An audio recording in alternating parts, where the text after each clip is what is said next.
Good morning guys, সবাই কেমন আছো? আশা করি সবাই ভালো আছো। আজকে একটা নতুন ব্লগ নিয়ে এলাম। হ্যাঁ, ব্লগটা হচ্ছে একটু অন্যরকম, যেটাতে আমি তোমাদেরকে পটল দোরমার একটা রেসিপি দেখাবো। চলো পরপর ভিডিওটা তোমরা দেখতে থাকো। একটু ফার্স্ট আছে, বাট আমি সবটা তোমাদের কাছে ক্লিয়ার করেই দেখাবো। আমি এদিকে পটলগুলো ছাড়িয়ে নিলাম। এখানে কাটা হচ্ছে নারকেল, ছোট্ট ছোট্ট করে কুচি কুচি করে কাটা হচ্ছে আর কি। এটা পেস্ট হবে। কড়াই অলরেডি বসিয়ে দিয়েছি গরম করতে। কড়াইটা গরম হলে একটু সর্ষের তেল দেবো।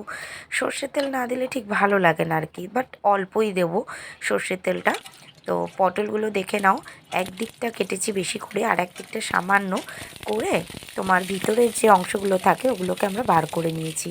ওটা বার করে নিয়ে কড়াইতে দিয়ে আমরা নাড়াচাড়া করব। আর এটা হচ্ছে পটলের ক্যাপগুলোকেও ভাজছি। নারকেল কুচি অলরেডি কমপ্লিট, আর যা যা মশলা আমি তোমাদের পরপর বলবো। ক্যাপগুলোও ভাজা হয়ে গেছে। এবারে ভাজা হচ্ছে কিন্তু চিংড়ি মাছ।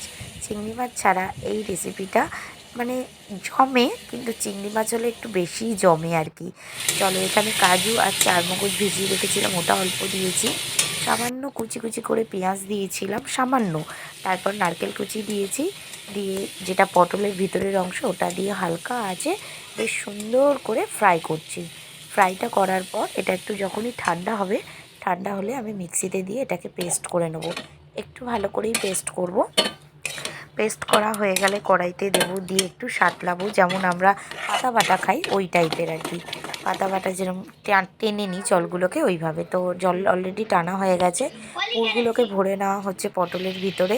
এদিকে মশলা বসানো হয়ে গেছে, এর মধ্যে কিছু না, আদা পেঁয়াজ রসুনের সামান্য একটু পেস্ট। কড়াইতে তেল গরম করে পেস্টটা দিয়ে দিয়েছি। এইবারে এভাবে আমি লক করে নিলাম টুথপিক দিয়ে। দেওয়ার পর কড়াইতে যেই মশলাটা একটু টকবক টকবক করে ফুটবে, তখনই এগুলো দিয়ে দেবো পটলগুলো। আর দিয়ে ঘি গরম মশলা দিয়ে নামিয়ে নেবো। দারুণ টেস্ট। সবাই পারলে একটু বাড়িতে একবার করে চেষ্টা করো, ট্রাই করো আর কি। অবশ্যই তোমাদের ভালো হবে, আর আমাকে কিন্তু অবশ্যই জানিও।